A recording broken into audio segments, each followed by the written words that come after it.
going on, everybody? It's your boy, the Uncrowd Otaku. And I've been challenged by my boy Chandler with a Z. Check out his channel, link in the description. We do top 10s. He does one to me, I give him one, and we just keep going like that. He challenged me to name my top 10 anime arcs. And it was an ordeal. I watch a lot of anime. Y'all know, Uncrowd Otaku for a reason. Finding my top 10 was a little bit of a challenge, but I managed to do it. This list will be a little controversial, and this is actually my second time filming this because the first time it went a little too long. My camera ran out of storage, so I'm gonna try to speed through this so it doesn't happen again.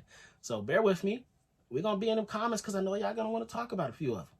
But without further ado, let's get into it. Number 10, we have Sword Art Online, the first season where the stakes were super high. They were trapped inside of a game that they were booting up. They couldn't log out. If they died in the game, would they die in real life? So many questions. Reaching top floor 100, forming up alliances, people trying to PK you. So much going on in a new world that they had never experienced. The confusion, the leveling up, the goal. I was here for all of that. That's why it's going to make number 10. And I don't even like Sword Art Online, but that season can make number 10.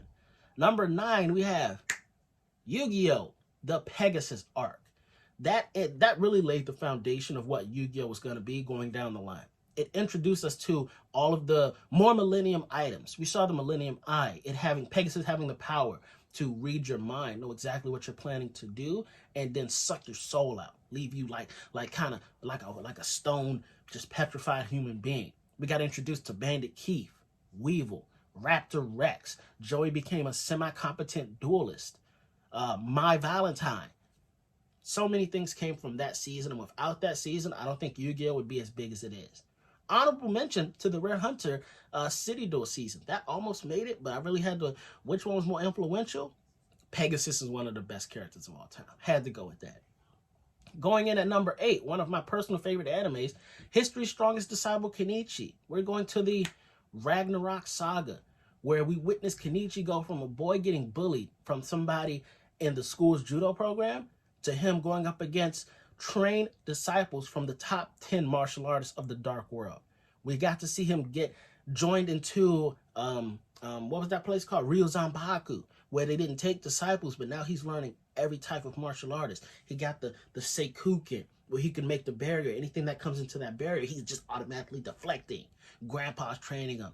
Oh, man, it was so good. Go watch History's Strongest Disciple, Kenichi. The anime went as far as the end of the Ragnarok Saga. Then you got to go to the manga. The manga finishes the story, and it's worth the read. Number 8. No, that was number 8. Number 10 is Sword Art. Number 9 is Yu-Gi-Oh! Pegasus. Number 8 is History's Strongest Disciple. Number 7, Hitman Reborn.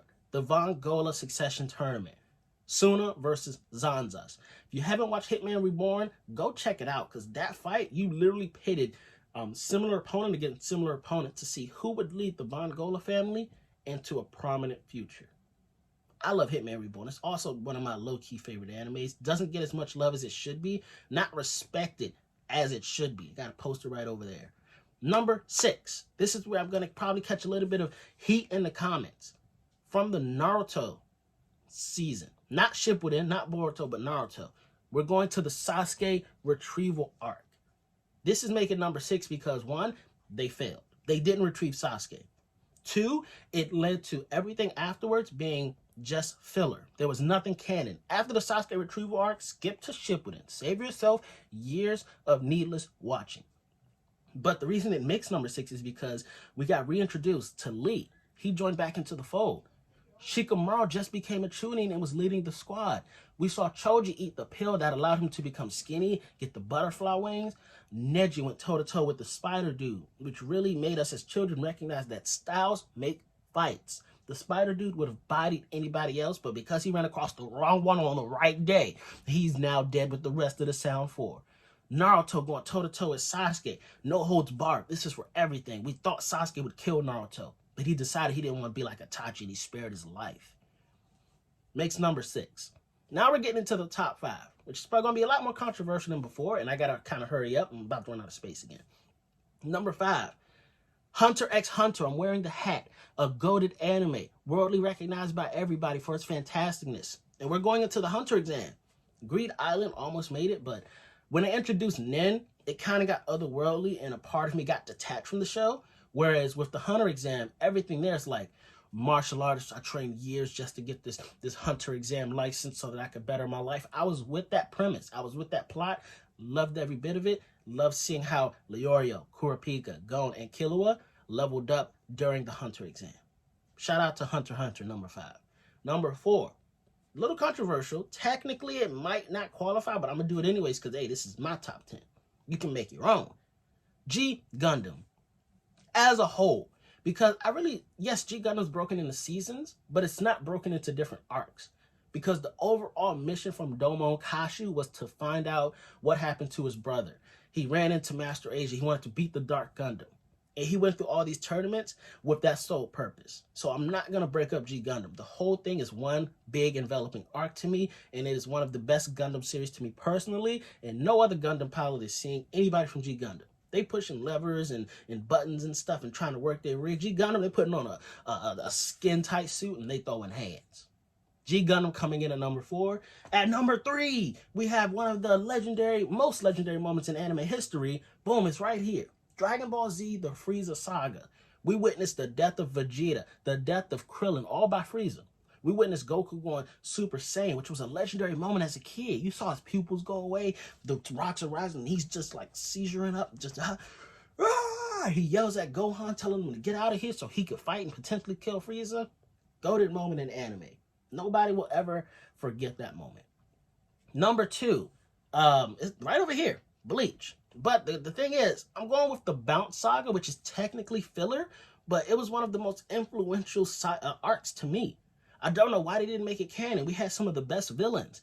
We had a Shinigami joining the Bounce because he had beef with Kenpachi, who he thought had killed his captain in cold blood. And that man had a legit power. He controlled like light and sun rays and stuff, and it was dope. And Kon was torn between keeping with the Shinigami and Ichigo or joining the Bounce, who were Kon's people. And he's watching the Shinigami hunt down his people.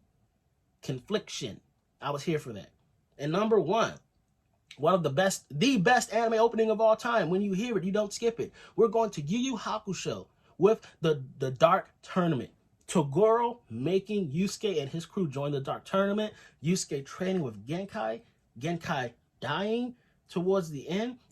Kuwabara dying towards the end so that Yusuke could unlock his latent potential.